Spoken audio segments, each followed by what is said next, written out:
Hello friends, मीनाज किचनमध्ये तुमचं खूप खूप स्वागत आहे। आज आपण कांदा आणि लसूणची पावडर बनवणार आहोत। त्यासाठी कांदा घेतलेला आहे, व्यवस्थित लांब लांब पातळ कट करून उन्हामध्ये वाळवून घ्यायचा आहे तो।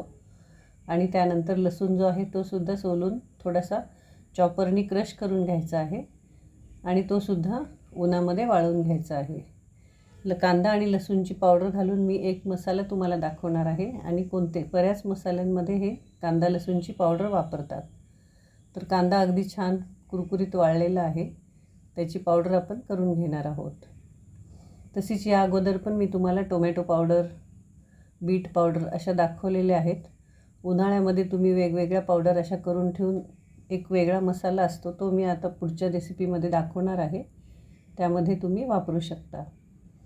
तर कांदा पावडरही छानशी झालेली आहे आणि लसूण पावडरही आपली तयार आहे। तर अशा प्रकारे कांदा आणि लसणाची पावडर